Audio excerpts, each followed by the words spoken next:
Bonjour à tous, eh bien ça faisait longtemps qu'on s'était pas vu sur YouTube.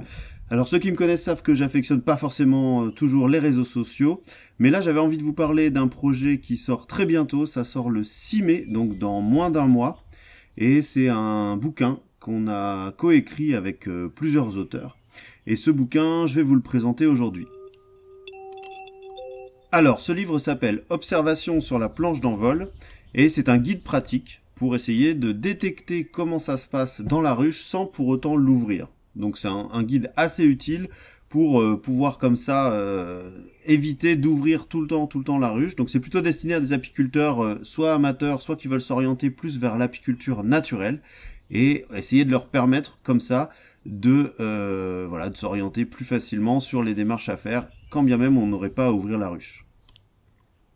Alors c'est Terran Magazine qui l'édite, il sort donc en 2024, très bientôt dans moins d'un mois. Il fait 220 pages à peu près, et les auteurs, donc il y a moi, Mathieu Angot, il y a Olivier Dupré, qui est un collègue qui est en Normandie près de Caen, Henri Georgi qui est plus dans les Cévennes, David Giroux, Gilles Grosmont, et tout ça dirigé par Stéphane Bonnet, qui est aussi rédacteur en chef d'Abeilles en Liberté, le magazine.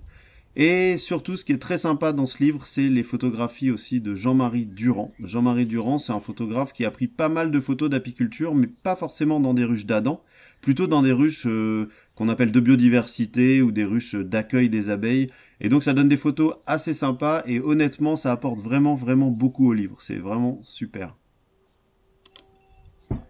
Alors, si vous êtes apiculteur, vous connaissez peut-être déjà un livre qui a inspiré en fait cet ouvrage-là, le livre Heinrich Storch, Au trou de vol. C'est un petit livre de 70 pages à peu près, qui est paru en Allemagne en 1987. C'est un livre qui part d'une très bonne idée. On a une colonne d'un côté où on a des observations qu'on peut voir à l'entrée de la ruche, donc au trou de vol, et puis de l'autre côté, une colonne qui nous indique à quoi ça peut correspondre si on s'inquiète un peu de savoir comment ça se passe dans la ruche. Et donc c'était un bouquin très pratique qui permettait d'avoir une série d'informations assez précieuses pour éviter d'ouvrir les ruches toutes les 2 minutes. Et puis ça appelle à l'observation, donc c'était assez intéressant ce livre-là. Bon, l'idée c'est que à cette époque-là, il y a pas très peu de photographies, donc le livre était très austère, avec peu de photos alors qu'on parle d'observation. Donc malgré que ça reste quand même un classique en apiculture, c'est quand même un livre très austère. Et on a voulu un petit peu l'actualiser avec le livre Observation qu'on sort là dans un mois.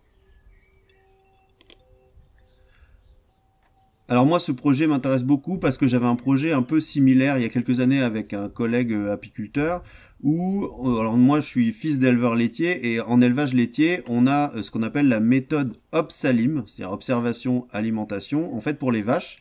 Et c'est une série de cartes à jouer et en fait selon le contexte et selon ce que fait la vache, on va pouvoir tirer les cartes qui correspondent à ce qui se passe.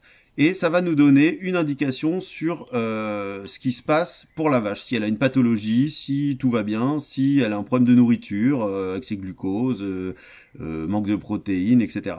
Donc c'était quelque chose à mon avis qu'on pouvait appliquer en apiculture. Malheureusement, j'ai pas eu le temps de le mettre en place, le collègue non plus, donc c'est resté comme ça. Et il y a quelques années, Stéphane Bonnet m'avait déjà contacté en me disant qu'il y avait ce projet de reprendre un peu au trou de vol et de faire quelque chose d'un peu plus actuel.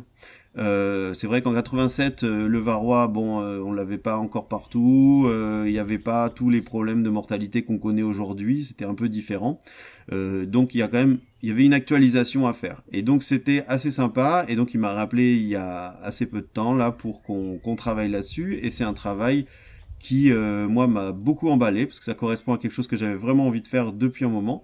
Et honnêtement, je pense que le produit final va être très sympa, parce qu'il y a des regards de plusieurs apiculteurs, qui ont des histoires très différentes, qui vont être soit uniquement en apiculture naturelle. Bon, moi j'ai quand même fait de l'apiculture conventionnelle avant d'arriver à l'apiculture naturelle. Toutes ces expériences-là donnent quelque chose, je pense, d'assez varié. Le livre sera sans doute pas parfait, mais à mon avis, pour une première édition, c'est vraiment déjà un outil assez précieux pour tous les apiculteurs. Alors évidemment, je vous invite à aller cliquer sur le lien que je vous mets en dessous de la vidéo et qui vous permettra soit de précommander, mais au moins de feuilleter le livre, feuilleter quelques pages du livre pour vous faire un petit peu à l'idée de ce que ça peut donner.